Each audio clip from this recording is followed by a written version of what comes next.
At LV, our home insurance comes from the heart. It's not just about giving you a personal claims handler to take care of you all the way. It's about looking after you in other ways too. Like when you go direct to us, buy online and get a massive 25% discount. To see how much you could save with the Which Insurance Provider of the Year 2017, go direct to lv.com. Online discount for new customers only, excludes home emergency and home legal expenses. For the first time in 13 years, the co-hosts of Gamertag Radio are going to have the first live recording in front of an audience during PodFest 2018. This live recording event is free to attend February 9th, 2018 from 6 to 7 p.m. It's going to take place at PodFest Multimedia Expo 2018 in Orlando, Florida. See Paris, Pete, and Danny live at PodFest 2018. For more information, head over to gamertagradio.com or podfest.us. Ladies and gentlemen. Ladies and gentlemen. Worldwide. Podcasting since 2005. Take it out. You're listening to Gamertag Radio. Back on the scene. With your host, podcaster Hall of Famer Danny Pena, the always opinionated Paris Lilly, and from outside of the norm, Peter Toledo. This is Gamertag Radio. Here we go.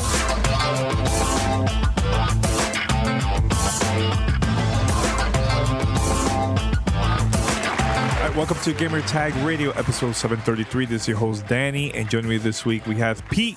Pete, what's up, man? What is up, dude? How you doing, man? Good. That's it. Your internet's back. Now you're finally hosting. Yeah. It's been a minute, right? It's been a minute. Yeah. I guess the past couple of months, the past 2 months, it's been a trial by fire dealing with. At first, it was the car, then it was dealing with the internet. It was like the world hated me. But other than that, it was fine. I mean, I'm thankful, right? I'm thankful. Here, I got the family. What more can I ask, right? Definitely, man. And Paris is not going to be joining us this week. He's going to join us on Sunday. Make sure to tune in on Twitch or listen to the podcast on Monday morning. We're going to release that. And next week is our live show, Pete. I'm excited. Live show. Wait, already? Next week?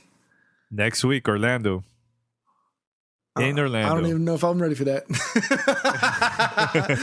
Wow. Oh, it's next weekend. Wow. It's next weekend. It's Friday. Yeah, man. Friday evening. It's going to be interesting. Oh, so Paris Friday. The show is Friday evening, or is it Saturday evening? No, it's Friday. Friday night. Friday, I believe 6:30. So make sure to be there, Pete. Imagine I'm there with Paris. I'm like, no Pete in the house. Oh boy. Oh man. Okay. All right. Yeah. That just changes things up a little. So okay. I thought the show was on Saturday. No lie, legit. I thought the show was on Saturday. No, February 9th is a Friday. Gotcha. Okay. All right. Yeah, there you go. All right. Yeah, there you go. All right, so for those who are listening, make sure to go to gamertagradio.com, Spotify, iTunes, Stitcher, TuneIn Radio, everywhere. Just listen to the episodes and post your feedback, share with your friends, subscribe, or if you can, post a review. That will help us out big time too. And February 9th, like I was saying to Pete, because Pete got confused with the dates, we're going to record a live podcast episode of Gamertag Radio in front of an audience. First time in 13 years. So the whole crew is going to be there. A couple of listeners already been emailing me saying that they're planning to attend. So if you can, or if you're close by the Orlando area, if you want to drive from another state to Florida and go to Orlando, go to podfest.us for more information, the location, everything, or email me, godfrey@gamertagradio.com. It will make it happen. We'll definitely make it happen, man. It's totally free, our session. And February 25th, the Gamertag Radio documentary, Gamertag Radio, a podcast story, is coming out. Totally free. We're going to stream it live on Twitch. And we're also going to have a video on demand version available there on Twitch and other places too. So very excited. Pete, I believe today was your first time watching the documentary. Yeah. Your thoughts? Yeah, I mean, there's been we've had several iterations going back and forth, and I wanted to wait until you were rock solid and ready to say this was the final cut. And then I gave it a week. And then I give it a week to marinate, right? Because, last minute things happen. Sometimes you get a last minute brainstorm and you want to just make changes. So I watched it. Not gonna lie, there was about 5 or 6 instances where I had to take the glasses off and wipe the eyes. The onion cutting ninjas were attacking. There's a special moment in there. I don't want to spoil it. It's around the 45-minute mark. Just from a podcasting perspective, that one specific moment, I literally had to hit pause and just stop, and that's when I actually hit you up on the private chat. So it's honestly it caught me by surprise. Obviously having being part of the whole thing from 2008, 9 all the way to now. Wow, 10 years on the show with you, dude. Wow, that's crazy. But yeah, just seeing the trip, obviously I'm in it, I would assume, right? I hope so. I remember those moments when we recorded them. Hell, it was Fat Pete recording them, right? And then we had a little bit of Fat Paris in there as well. And so it's amazing how just in that small span, how much we've grown, right? But seeing the whole journey, seeing the whole thing, all the people that we talk to almost on a regular basis in the industry, right? Like the Tony Hines and, just seeing people who are now much further into the gaming industry than even we are, collectively, seeing how they succeeded and now they're, leading the charge and they're pretty much, the direction in which, they're the ones who get to choose the direction in which their games and their communities go. So it's just amazing how many lives you have touched, and I guess by proxy Paris and I as well, right? Just from being with you on the show and being friends with you. It's amazing. It's an eye-opening experience to see just how much community really matters to any industry, whether it's video games or comic books or whatever. It's fantastic to see that. So, and just, again, it's just amazing to have been a part of it all and, doing what I can to just help make this thing grow. Yep. Have you showed it to the family yet or not yet? No, I haven't. Actually, I watched it today. Okay. I was killing corporate time here at the house. I work from home now. So, okay. I had an hour in between sessions. So I was able to just start. I figured I'd just pop it up and just, if something popped up, I could always hit pause. And so I was watching and I was like, damn, this might be so. I'm going to have to show this. And I don't know if I'm going to show it to them. Do I want to wait? Do I want to do it over the weekend? The kids aren't actually here this weekend. So it's just me and the wife. So I kind of want the kids to be a part of it. So I got to spend a day. Okay. I got to spend a night and be like, hey, kids, buckle down for an hour and definitely. 6 minutes. I want you guys to watch this. Yeah, I already done a couple private screenings with family and friends, and also I invited a couple people that are not into gaming, not into podcasts. I just want to get the reaction and stuff. And man, they left happy, they left proud. Some of them cried. Some of them didn't know my story because I've never really mentioned that to them.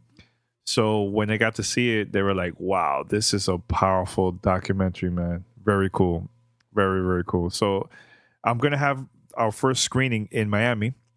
So I'm very excited to show the movie to the public for the first time. That's going to be a lot of fun. And I'm going to have an announcement, hopefully by next week, a big major screening outside of the U.S. So I'm definitely going to talk about that in the future.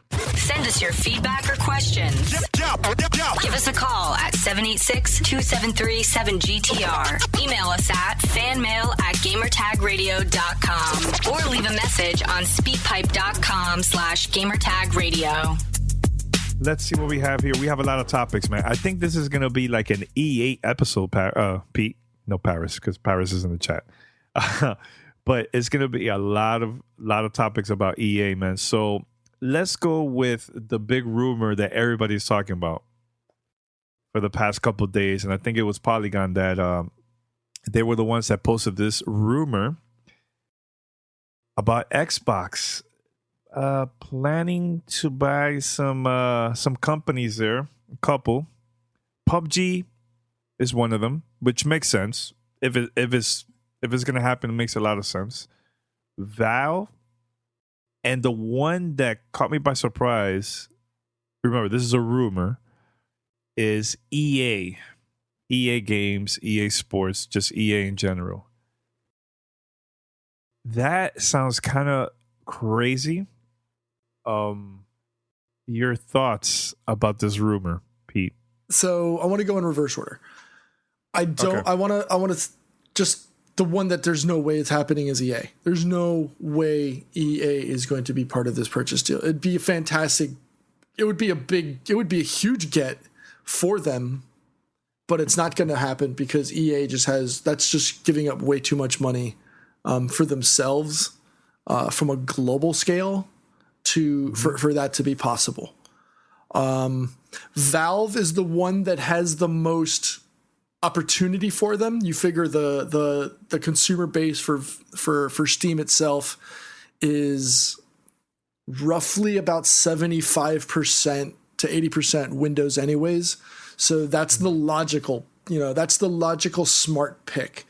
I think the one that's not that hard to say no to would be the PUBG Corp purchase, right? That is, that's been the big one for Xbox One and Xbox One X, over the last, month and a half and so on. So That's huge. That would be an amazing get for them just because right now it's the game that everybody's talking about. For them to be able to hold that as a first party IP, I think would speak volumes to what they could do with that title moving forward, right? Being able to throw forth the Coalition and other studios at it to improve or expand upon the game.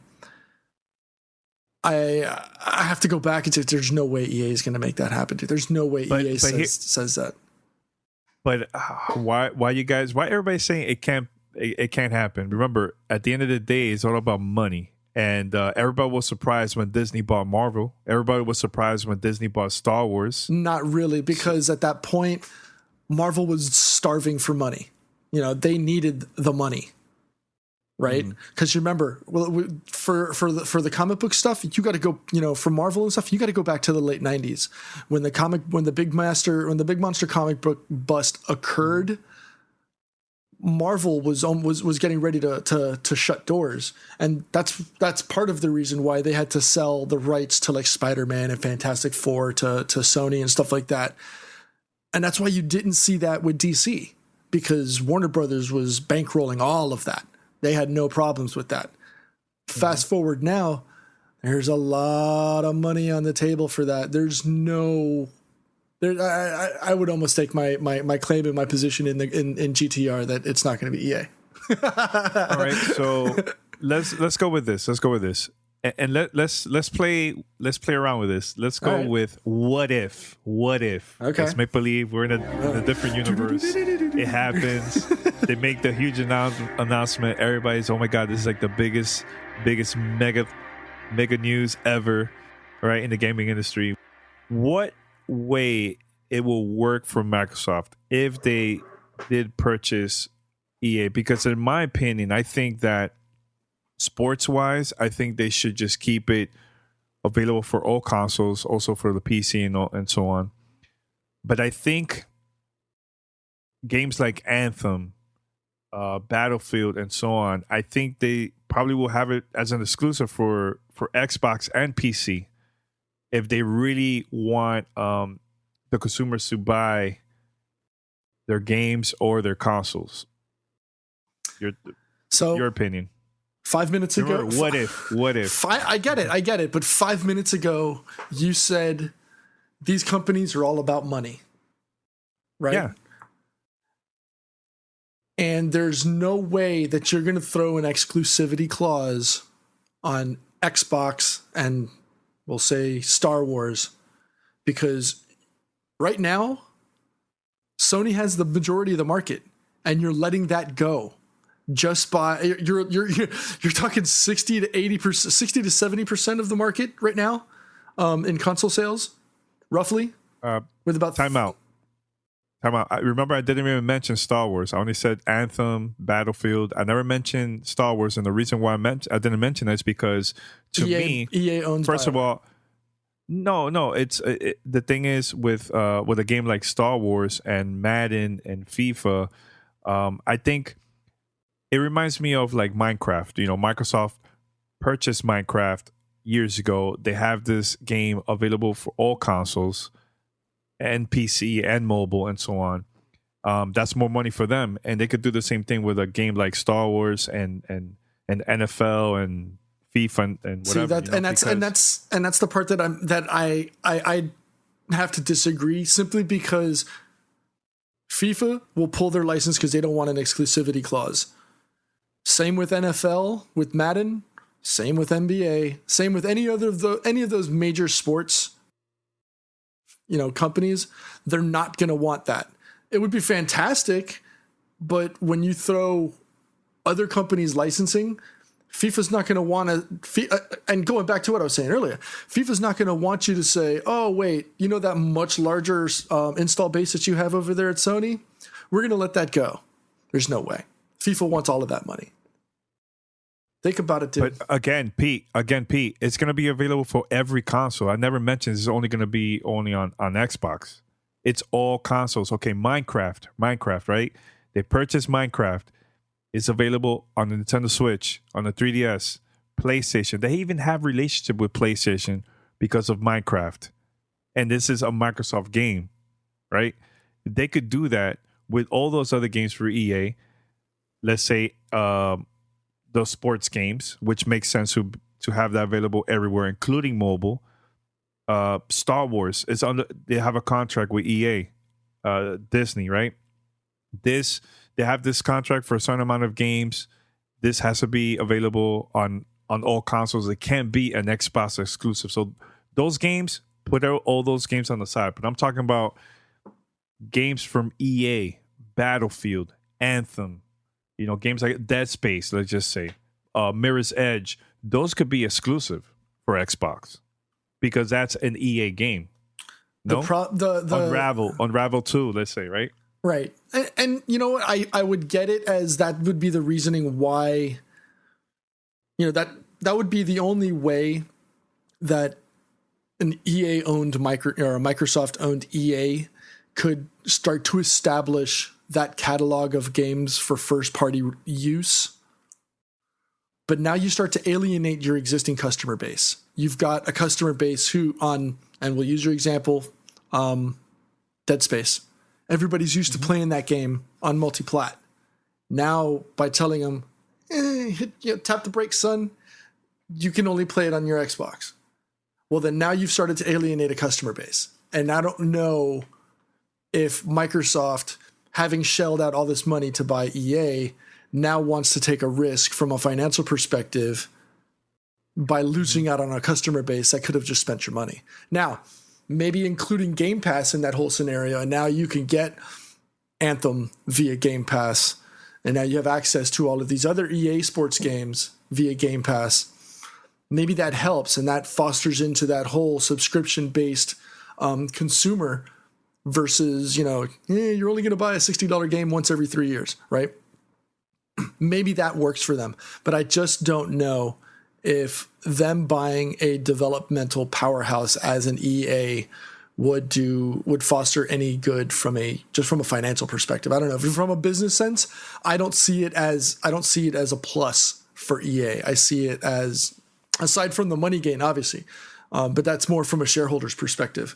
I just think that from a consumer perspective, I don't know if that's going to be I don't know if that's a viable option for them. All I'm saying, man, if that happens, we have this conversation. You know, I know Paris has been saying this on our chat and on Twitter. He's like, man, that's never going to happen. That's crazy.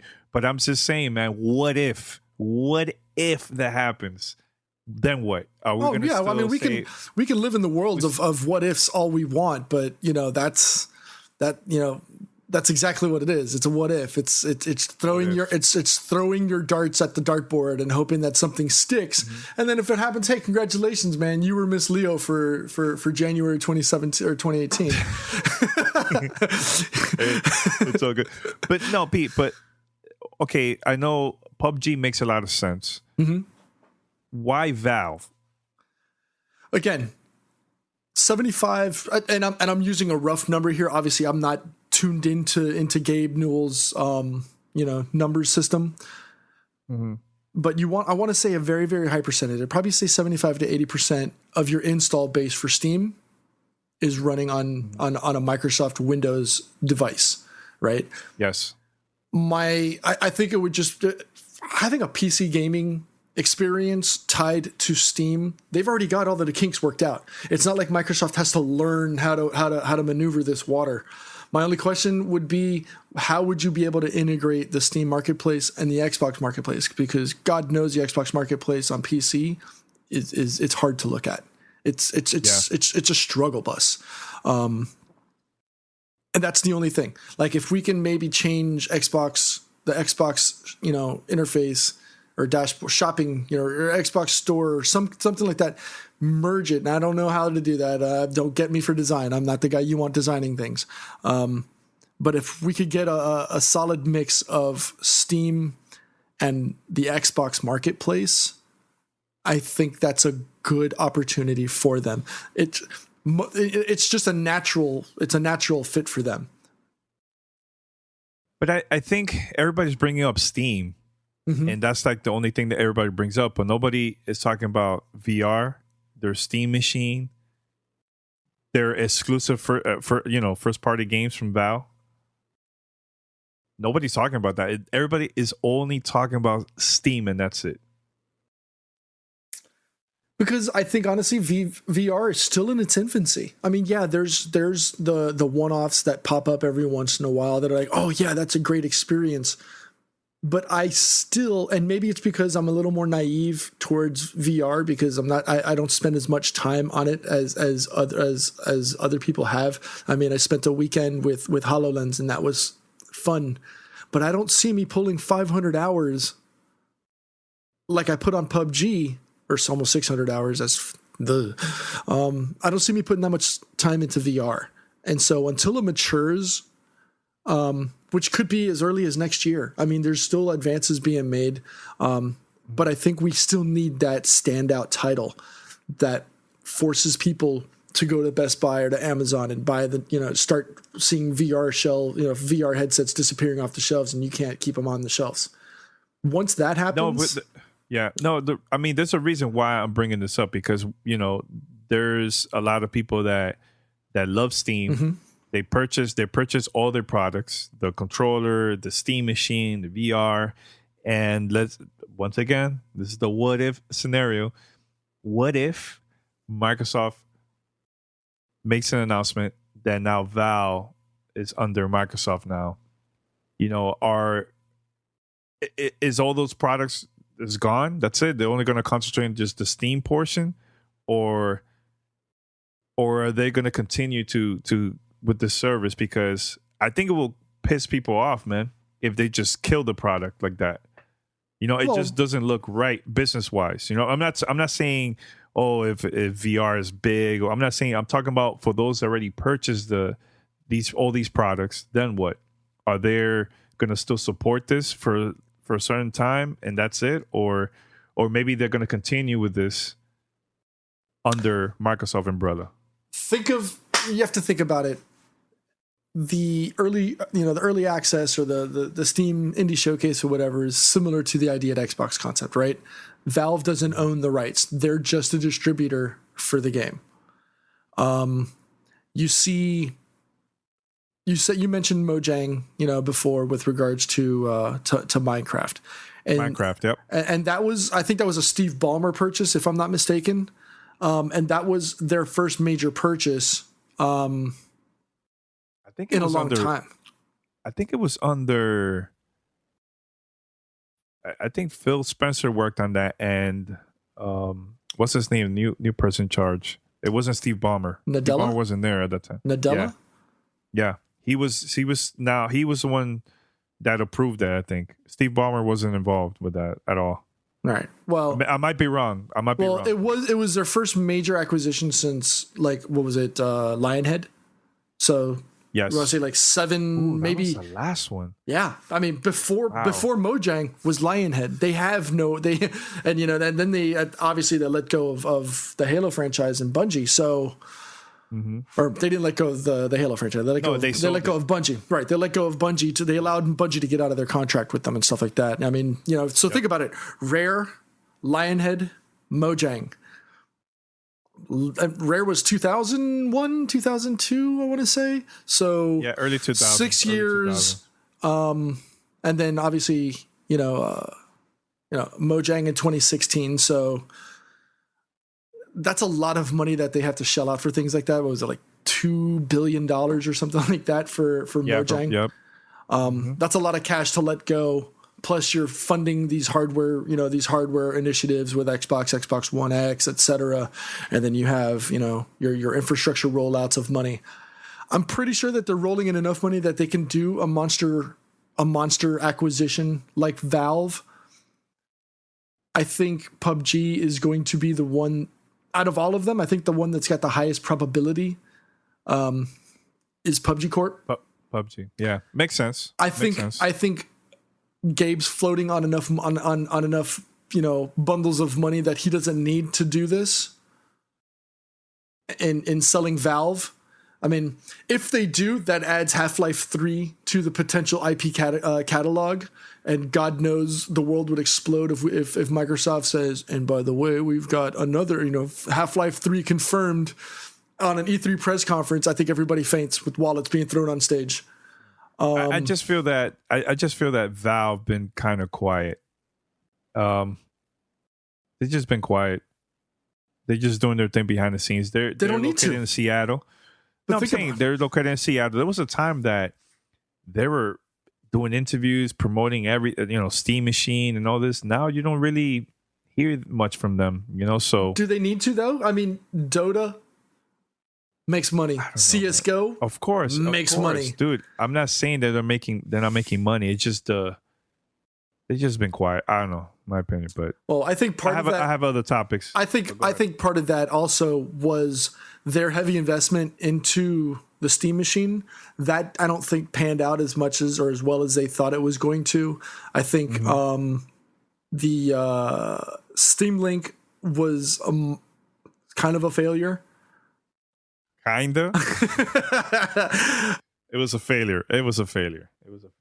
I think Steam Machine overall was just. And then their attempt to try to pull in the Linux crowd just didn't work out as well because the whole driver issue and Linux. I think in terms of things that happen, PUBG, Valve, and then EA. But like I was saying, if Microsoft buys this and let's say the year of 2020 happens. And they're like, okay, here's the Xbox One X squared. Sony's about ready to drop their PS5, and they're like, and Half-Life 3 confirmed, included with your Xbox One X squared or whatever the hell they're going to call it. Dude, the collective rumble of jaws hitting the floor at that E3 press conference, and followed by the thud of wallets being thrown at Phil, it's a wrap. Game over. It's a wrap. It's a wrap. Paris rips off his shirt and he's got a bright green tank top with a cape. It happens. But we're gonna talk more about EA. So here's a couple of news that came up from that conference call, man. EA confirmed to the Wall Street Journal that Battlefront 2 shipped 9 million copies during its launch quarter. Big difference because I think the first Battlefront that came out back in 2015, it sold 13 million copies. Shipped and shipped. It shipped 14 million copies in 2015. Oh, shipped. Okay, so shipped during the 2015 first quarter, right? Fiscal launch year. Yeah. So they predicted that this game was going to ship at least 10 million, and it underperformed, man, because of the whole microtransaction and stuff, man. And now EA doesn't know when is the next Battlefront game that's going to come out. There's no talks about that at all. So what are your thoughts about that, man? I mean, microtransaction killed it. Oh, and by the way, they even said they're also going to bring back microtransaction to the game. So let's be straight up honest here. Mm-hmm. Shipped versus sold. Obviously, they shipped the amount of, carts to retailers and resellers, etc., to sit on shelves. That's not the real number. That doesn't show a lot of confidence when people start talking in numbers shipped as opposed to numbers sold, right? Like when you hear Apple saying, "Oh yeah, we sold, X million iPhone X's and X million, iPhone 8S's and 8S Pros or whatever." That shows confidence in the product. When people start talking about numbers of, products shipped, I mean, unfortunately, Xbox was kind of, guilty of this also earlier on. Every company does this. But obviously the last gen, the one that didn't was Sony, because they were talking numbers sold, right? Because numbers sold means what's actually in the hands of owners, whether it be on, desks or in living rooms. So that's. Did you just say last gen? I'm saying Xbox One, emails. PS4. Xbox One versus PS4. Oh, okay. Because the last gen, dude, I've seen this from every company: Nintendo, Sony, Microsoft. They all say the same. Oh no, I'm not gonna lie. Everybody talks shipped, but the fact. Everybody talks ship. Everybody talks ship. Clip it. But the number that you have to listen to is shipped, or I'm sorry, is sold, right? Units sold, not units shipped, because at the end of the day, I could manufacture 100 million units and say, look, we shipped 100 million units. More important fact is how many of those 100 million units did you sell, right? And that's the bigger barometer of the success. And going back to Battlefront 2, this whole fiasco with microtransactions and Battlefront 2. Hopefully, we all hoped. I'm not going to say hopefully. I'm going to say we all hoped that that EA had learned their lesson with regards to loot boxes and microtransactions and how that whole thing worked. And I understand part of the reasoning. I don't necessarily agree, but I understand the model of microtransactions and loot boxes and why they're put into. And God knows I have this argument with my son almost on a weekly basis because he's still young and naive and doesn't have that much business acumen, unfortunately. But the reasoning behind it is game budgets have increased by like 100-200% since the last time prices were delineated for a sale, right? So $60 is the average sale price for any game. Budgets in that last 15 years, budgets have skyrocketed. And the only way that companies can make up that money is through the use of season passes and DLC and microtransactions, because they're shelling out an astronomical amount of money to be able to support these games from beginning of development all the way through launch and then post-launch through whether it's a season pass or DLC or what have you. I think the estimated number is like $200 if you wanted, for example, we'll throw out an arbitrary title from, we'll throw out Destiny 1, phenomenal success. A game like that with the budget that it had and the expectation and marketing and sales for someone to have bought vanilla Destiny 1 and gone through all of the DLC that they bought, that a person bought and they spent maybe $130, $140. That game should have actually been about $250 if you really want to break it down. There's no way a gamer's going to want to shell out $250, $280 for a game. Especially when the developer's making $20 at the end of the day on every game sold. So again, I don't want to say I chastise.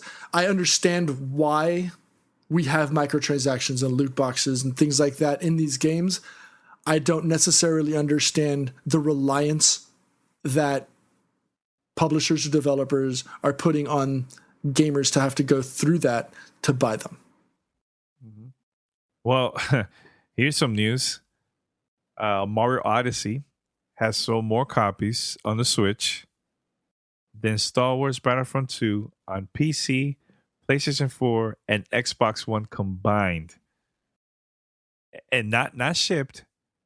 Sold. Units sold. Again, that magic Sold. number, the magic phrase. And also think about it. The Nintendo Switch has outsold the Wii U in less than a year.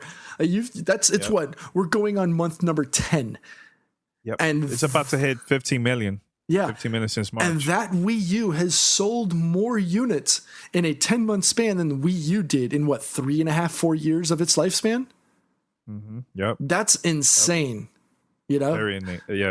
Guilty Very as charged, right? I'm sitting on one. Yeah. Yeah, all of us are sitting on one. So, I mean, that goes to show. That's crazy. But how much of that number was reliant on the release of a a Super Mario Odyssey or a Breath of the Wild? You know what I mean? And that goes to, I think it's your old adage, content over hardware. But I think that was the unicorn. I think that was the mystical unicorn that Nintendo needed. They finally got, hitting on all four cylinders with respect to, and actually the way that thing has been selling and performing, all 8 cylinders. That thing's a V8 at this point. And the crazy thing too, Pete, I remember during the holidays, Microsoft announced, "Oh, we're gonna have cheap Xbox One S for cheap. Go buy it during the holidays," right? Sony did the same thing. Not Nintendo. Nintendo kept it the same. They were like, "Nah, we don't feel like doing that. Don't have to. We're gonna keep it the same. Don't have to." And when I went to the store, that thing was not available. I went to multiple retail stores in Miami, sold out. You couldn't find it. Can you even find them now? I don't know. I haven't been to the store in a couple weeks. So, but let us know if you guys are listening. Can you buy a Nintendo Switch at your local retail store? Go to your Best Buy. Go to your Target, Walmart. Let us know. Maybe Amazon.com. Actually, Pete, go to Amazon.com. I'm curious. Very quick. Yeah, I'm checking. And find a Wii. Yeah, to see if it's a Wii or a Nintendo Switch. I mean, not a Wii. Nintendo Switch. Wii, you can find it everywhere. I mean, they say it's there for sale, but like, can you actually purchase it and pick it up or whatever tomorrow? We'll see. I don't know. I think You buy one. Buy me one. Buy me another. Why? You already have one. The hell am I buy you one for? Buy your goddamn self. Okay, so another news that came from this EA conference. They said that Respawn's Star Wars game could be released by March 2020. And yes, it is in stock. That's a long time. And by the way, long time. Go back to it. It is in stock right now on Amazon, $2.99. Oh, it is? Oh yeah. Oh, okay. All right. Oh yeah. You can get the gray. You can get the neon blue. It don't matter. Same price. Same price. So, yeah, man. Your thoughts, man. 2020. Paris thinks that this is for the next console. I'm like, maybe for both. Might be similar to like Destiny, the first Destiny.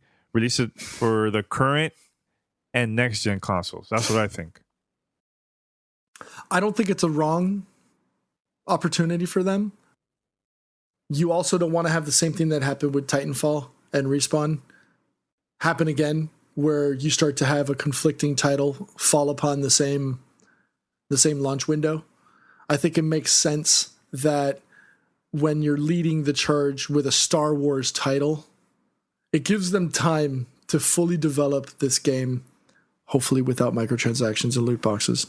But I think it makes sense to do, to stagger that launch out so it doesn't interfere with your Battlefield, whether it's going to be Battlefront 3 or Battlefield 7 or whatever number they're at that time.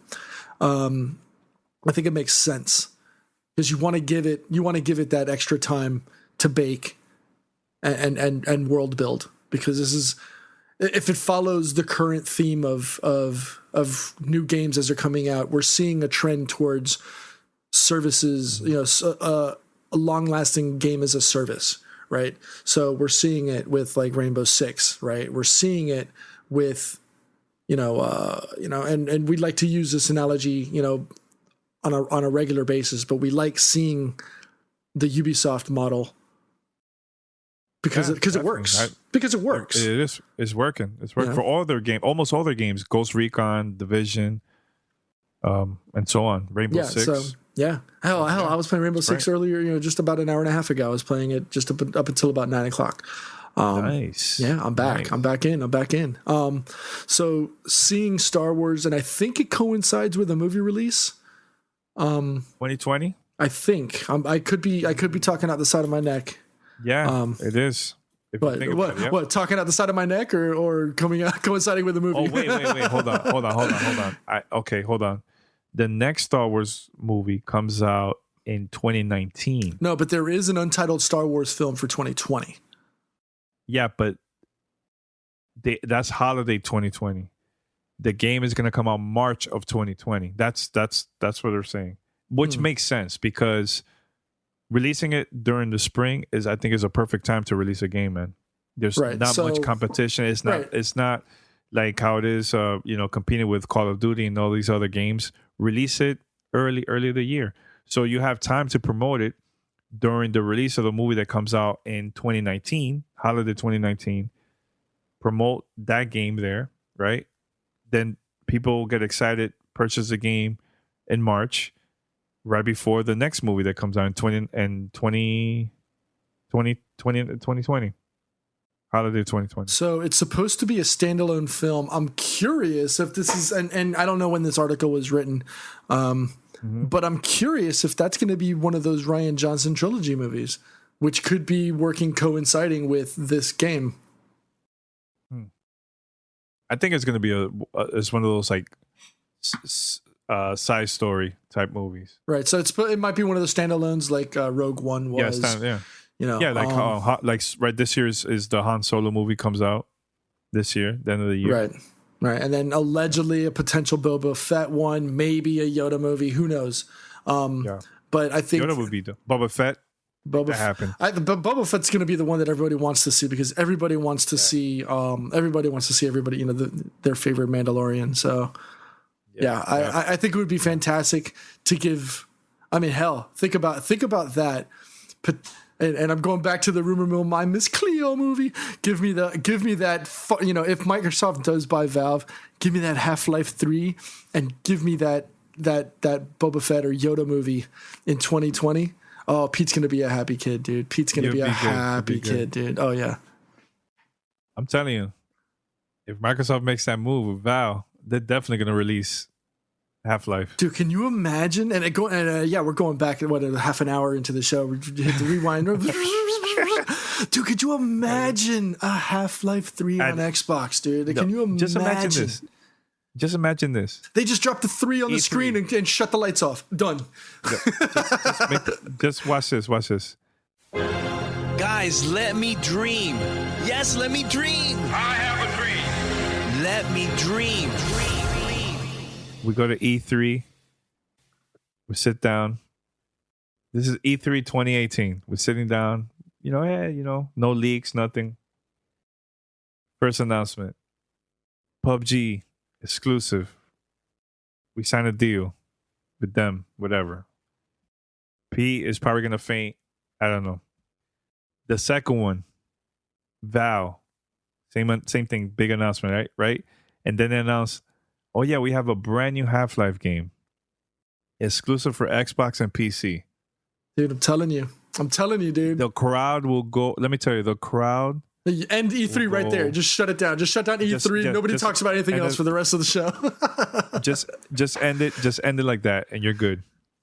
That would be a huge. Oh my god, that would be a huge E3. Oh my god, I could picture it now. Oof. Oh man.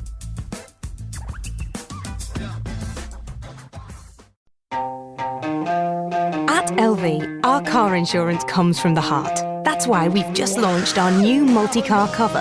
One policy and one renewal date means it's one simple way for you to save on your family's cars. So just imagine how much you can save by insuring 2, 3, or even more cars with us. To get your exclusive multi-car discount from the Which Insurance Provider of the Year 2017, go direct to lv.com. T's and C's apply. You're listening to Gamertag Radio. Pete, so should we go with fan mail? We can A do couple fan mail. emails here. We could do fan mail. All right, so it's time for fan mail. Fan mail at gamertagradio.com. Pete, let's look for some questions here. You know what? I think we should read the reviews versus podcast. I want to Go for answer it. this one, Pete. All right. Go for it. All right, so this is from Keith. That one. Okay. Yes, I want to answer this one. Keith, It's all you. shout out to you, man. Thanks for the email, man. This is Keith from Little Rock. Quick question, or rather a suggestion. I was wondering if you ever consider moving the reviews and interviews from the podcast to upload them separately. Although I enjoy all your content, but sometimes there's a game or interview I'm not interested in, and it kind of kills the momentum of the podcast. I was just listening to the latest episode, and he talks about the Dragon Ball fighters.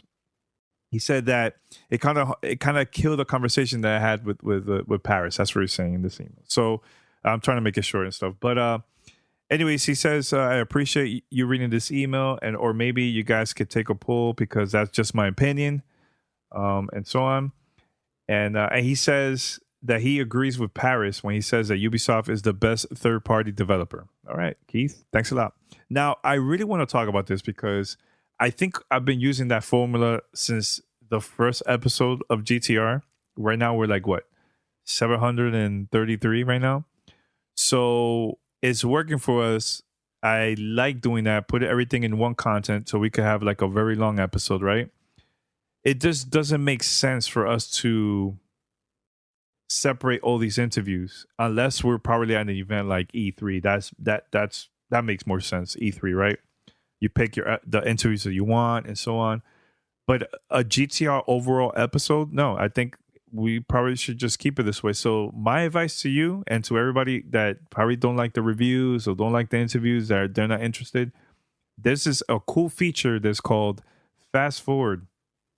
you could just fast forward the episode. That's it. That's all you have to do. Just press that button. It skips a couple seconds, and you go continue to listen to our conversation. You know, so your thoughts, Pete? No, I don't want to touch that one, dude. I just want to say that. No, and you know what? He's not the only one, because I heard this from a couple of listeners. Not much. It's a very small percentage, but you know, I think that it's an episode. We should keep it like that. If it's E3, we have everything separate. Unless it's like a big event. Like I think I did that for Call of Duty XP. I separated a bunch of episodes. I made it like a whole weekend coverage of Call of Duty XP. That makes sense. So. And that's it. Let's go. You want to read that email? You want to go to? I'm not mad. It's just fun. It's funny. It's funny. It's all good. Shout out to Keith, man. Thanks for listening to the show, man.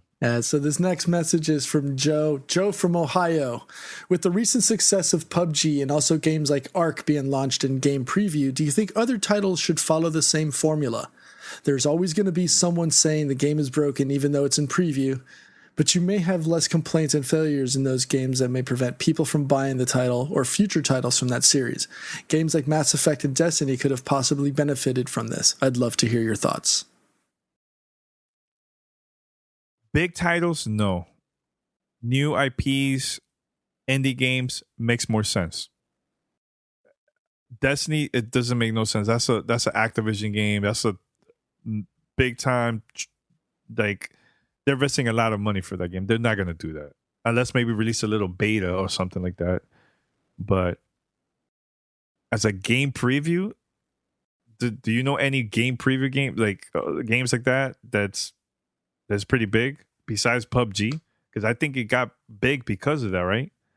Because of the game preview. I think part of the allure to PUBG, and I don't want to turn this into PUBG radio, but no, please.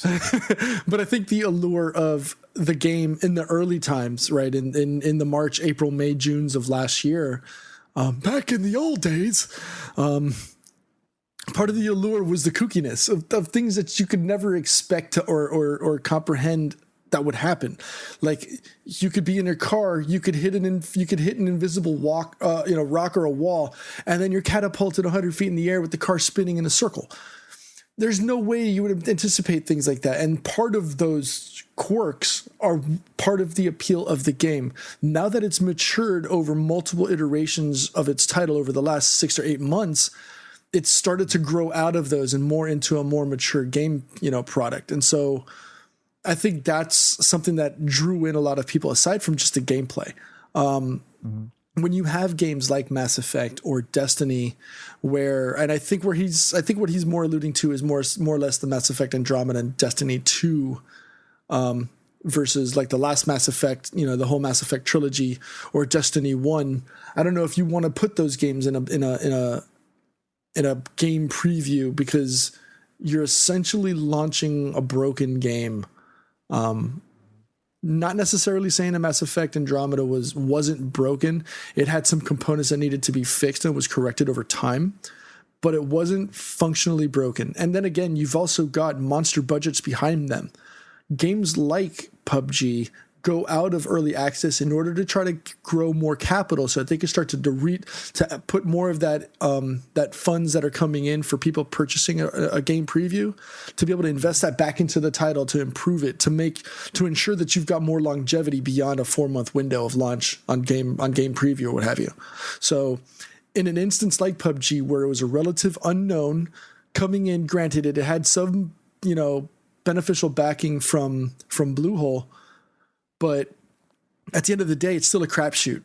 Nobody knew how well this game was going to explode and become the talking point of 2017 going into 2018.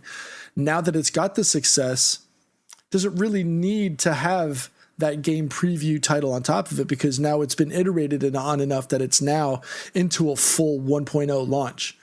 And so games like Ark, I mean, even when I got it, from the PR, and shout out to Ted and all them, I don't know that even when it launched, it was in a solid state. You know what I mean? So, that's that, like we call the unicorn. I think that's a unicorn for Bluehole and PUBG Corp, where it was a relatively unknown thing, an unknown title or an experience. It hit the nail on the head at the right time, because again, a lot of these things are also timing, right? People were starved for content or game styles that were different from what they already were experiencing, and it worked. It was the right time, the right moment, and the right experience for that moment. So, all right. So we have any other questions? So that's it. We can wrap it up. Got Barrett wants to join here. I know. I see that. Show. So I have one from Mario. Easy one. The peripheral he regrets the most was the Super Scope on the Super NES. I said it. Same thing. One of the worst peripherals ever. Yeah. Yep. So waste of money. It was cool, but there was not that many games. So I felt like I wasted my money on it. It's possible. I mean, it's one of them. It's one of them for sure. I still think it's. I still think it's robbed. I think it's still that crappy ass robot.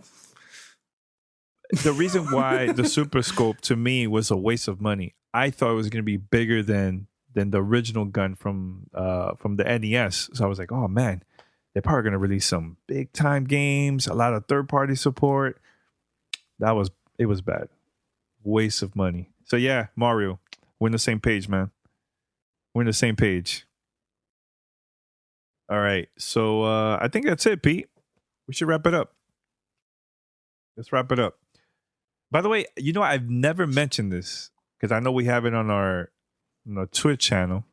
I know a lot of people have been subscribing through Twitch, and even when we're not even streaming, they go and support and subscribe. But we also have a donation page too that's part of the whole Twitch thing too, because a couple of people have been asking me how they can support without them going to subscribing to Twitch is fine. Just go to streamlabs.com/gamertag radio. That's streamlabs.com/gamertag radio. If you want to support without subscribing to Twitch, you could go there and do that too, man. So whatever you want, whatever is easier for you. But for those that have been hitting me up, thank you so much for the support, man. That's awesome. Very, very cool. All right.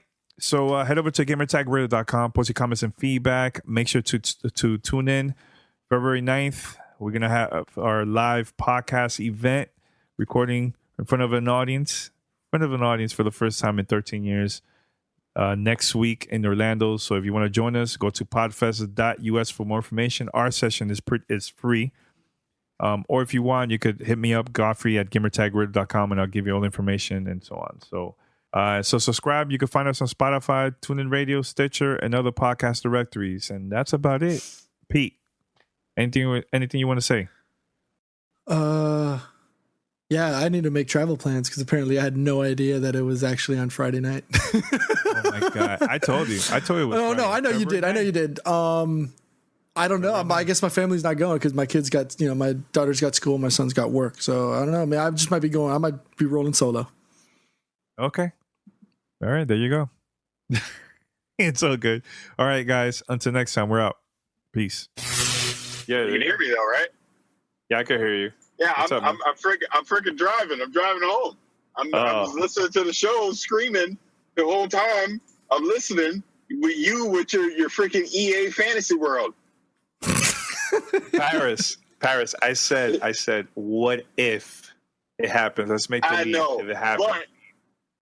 But you were saying this the other day too. Look, bottom line, stop using Minecraft as the example. That is a one-off exception to the rule.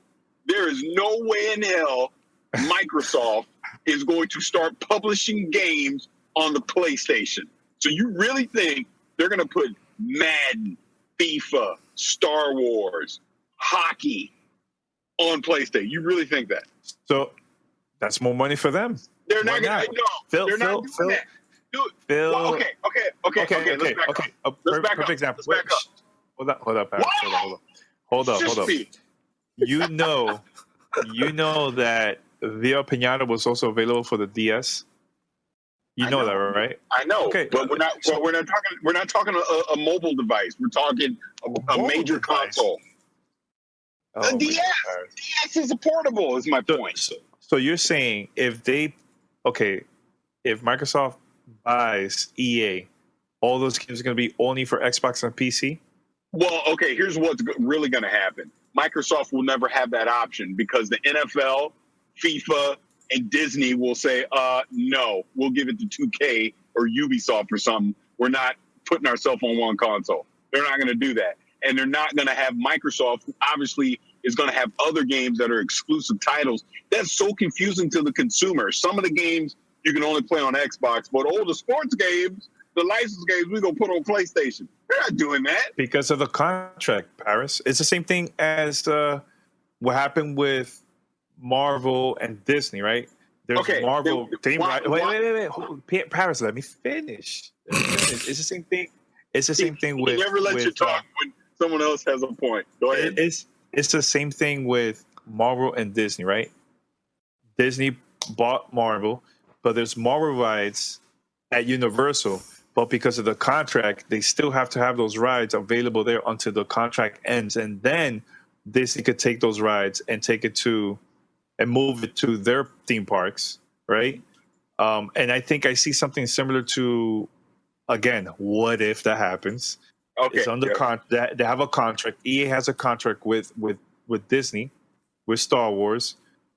They have to create those games and have it available for all consoles. So Microsoft will say, okay, we're going to continue with that contract. Same thing with the NFL and FIFA. Because of the contract. Okay, so can I talk now? Yes. Can I talk? All right. Yes. So you're telling me that Phil Spencer is going to go to Satya Nadella and say, Satya, I have a great idea. Let's spend $20 billion to purchase EA. But while the contracts are going, we're going to start developing for the PlayStation 2. and we're going to split our user base. We're going to give PlayStation owners no incentive to want to play anything on Xbox. They can continue to play the freaking Madden on PlayStation. That's what you're saying. And then it's working for Minecraft. I'm not done. Okay. And then Satya, when the contracts are up, the NFL, Disney, and FIFA are going to look at, and NHL are going to look at us and go, "What the hell are we doing? We're going to Ubisoft. We're out of here. We're gone." So now we've lost those IPs, and all we're left with is Battlefield, Titanfall, and Anthem. Yeah. You're drunk. You're drunk. What I'm saying is they're not going to leave. They're not going to leave. What? Money talks, Paris. Money talks. Money talks.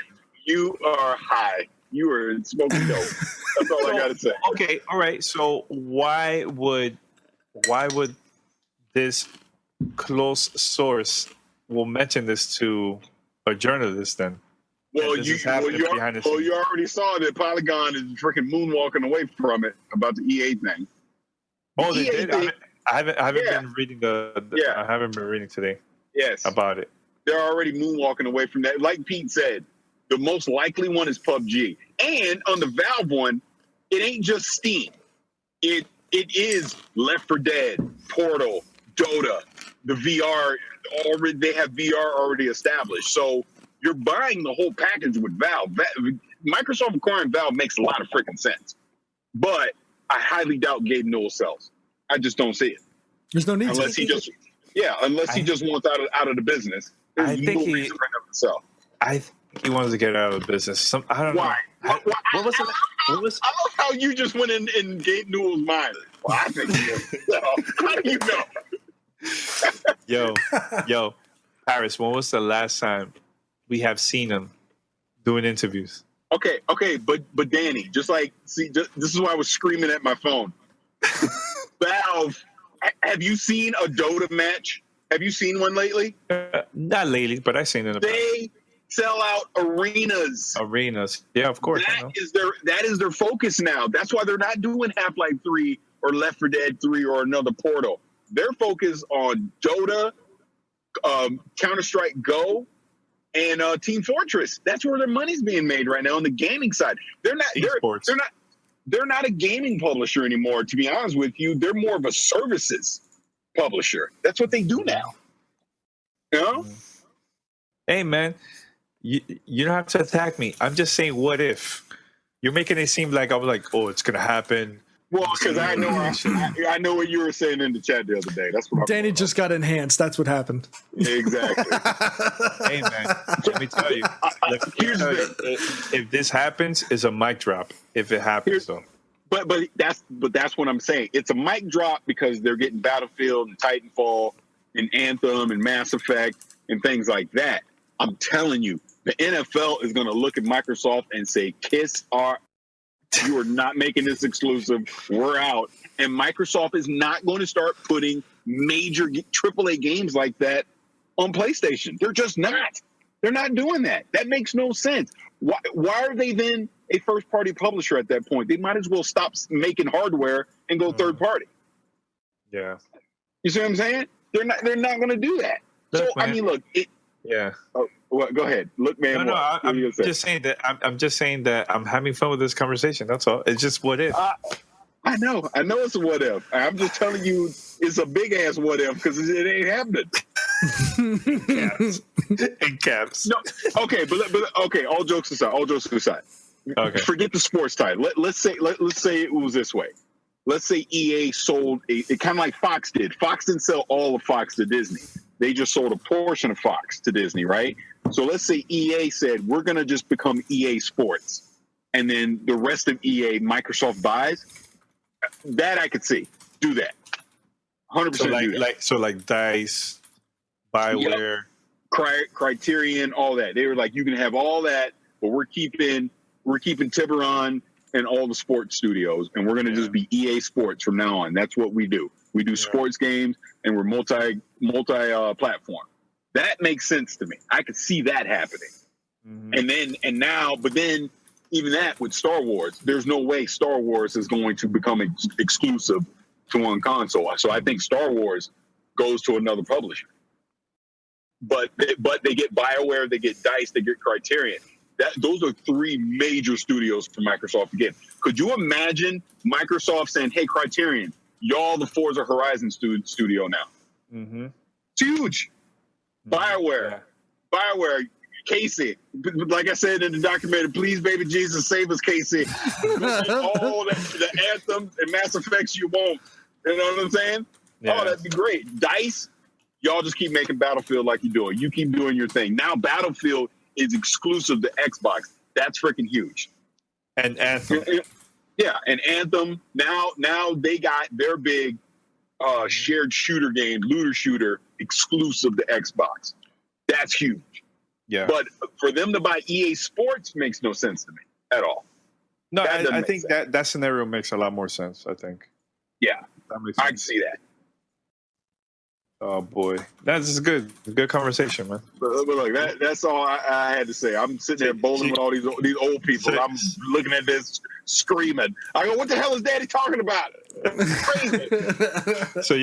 So we'll talk about it some more on Sunday. Hopefully, we'll find out something. Yeah, I mean, honestly, if I had to put a percentage on it, I would say there's a better than 50-50 chance they buy PUBG. I would say less than 20% they would buy EA. I put 40% in Valve. And honestly, I just don't think Valve would sell. I mean, they are a service at this point that it just prints money. Why would they just give that to Microsoft? It makes no sense. I just don't see it. Is Polygon also doing the same thing about Valve too? They're doing the moonwalk with that one too, or no? Or just EA? No, it was just EA. They kind of. But hey, I mean, look. Let's put it this way: Microsoft's going to acquire. I think there's going to be 3 big announcements from them by the end of this year of acquisitions. I can see I think that. so too. They're hungry. PUBG's just makes sense. Don't let PlayStation get them. And now you own that. You own that. That's yours. It's exclusive to Xbox. And then I can see them getting a couple more studios and doing it that way. Yeah. It just makes sense.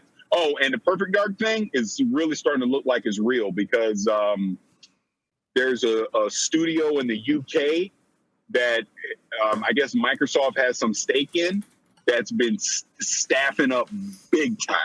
And it just put the pieces together, man. Playground Games is doing Fable, and it looks like another UK studio's doing Perfect Dark. So Perfect Dark will be 2019, 2020. Yeah. Oh, yeah. I'm glad the 2020 thing. So to bring that up, that was the other thing. That Respawn game, I'm telling you, that won't be March. That'll be holiday 2020 because it may show up on Xbox One and PlayStation 4, but it'll be kind of like you guys were saying. It's going to be a next-gen game, too. They'll do it like that.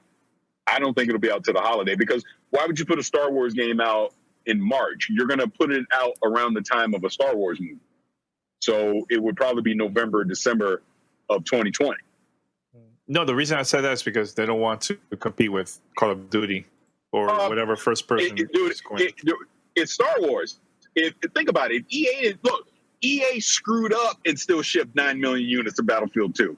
That's how strong Battlefield is. Star Wars, the IP is. Yeah. So they're not afraid of Call of Duty. They'll go head to head with Call of Duty. Yeah. I don't even think that's an issue. They would do that. Oh, and then Pete, Cyberpunk. I think Cyberpunk is also a holiday 2020 game. I think it is.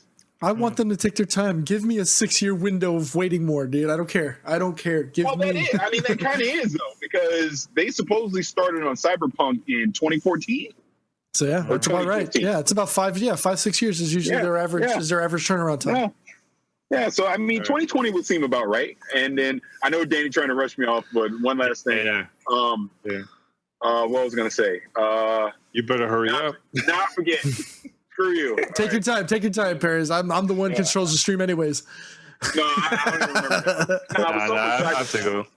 No, it was something with Cyber. No, I was just going to say they're going to unveil it at E3 this year, I think.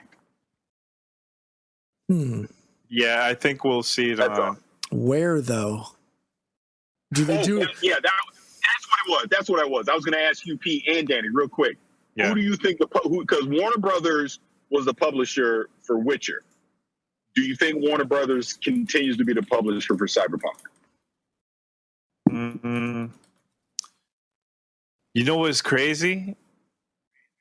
I wouldn't be surprised if Microsoft is the publisher. Oh my God! I knew he was going to say that. Of course, you should think it's Microsoft.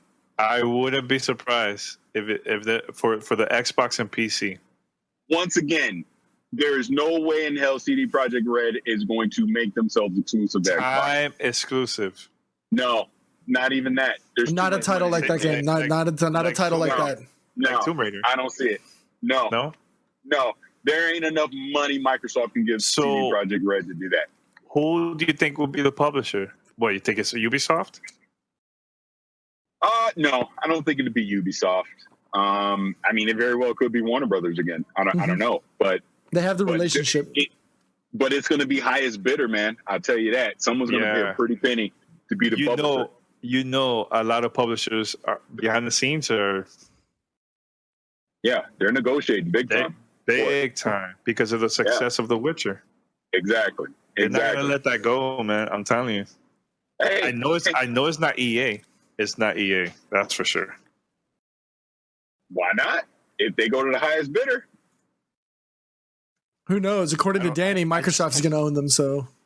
Well, that is true. So there you go. You win. See, there it is. Microsoft. No, there's a reason why. There's a reason why I've been mentioning Microsoft, because the relationship, the every time there's an announcement from them, is always at the Microsoft press conference. That's the reason. I think Microsoft will get the marketing deal for them. Don't get me wrong. I think it will be announced on the stage at Xbox, but I don't think the publisher will be Xbox. That's all I'm saying. The only one left is either Activision or which I just. There you go. You know what? You just said it. I think it'll be Activision. I'm calling Miss Leon's calling it, boy. Activision? Activision. I don't know about that. Activision. I don't know. I don't see it. Hey, Activision will back up the break. Because think about it. That's the one thing they don't have in the portfolio right now. They don't have a big RPG in the portfolio. Now, the only way that would happen because I know the CEO of, isn't the CEO of Activision? He's leaving? Yeah. Bobby Kotick, right? Yeah. No, not Bobby. It's what's his name? I forgot his name. He's leaving. I think he's. What about this one? Eric Hirschberg. Oh, Bethesda would be nice. Bethesda makes sense. Bethesda got the track record. They got the track record with them. Hey, Uncle Pete out there selling like a mug on stage. I see Bethesda more than anybody else, more than Warner Brothers. But I know you're running me off, and I had said this in the Discord. I'll just say it on here for anyone that's in the after show. Yeah, that's when Cyberpunk is when I build my next PC. I think I can ride my current build. I can ride out to 2020. That's when I'll build my next PC. It'll be Cyberpunk in 8K. 8K. All right, Punk. I think we should be out. All right, bye. Bye. I'm almost home anyway. Bye. All right. See you soon. Later. Bye. Thanks for listening to Gamertag Radio. Be sure to like us on Facebook and follow us on Twitter.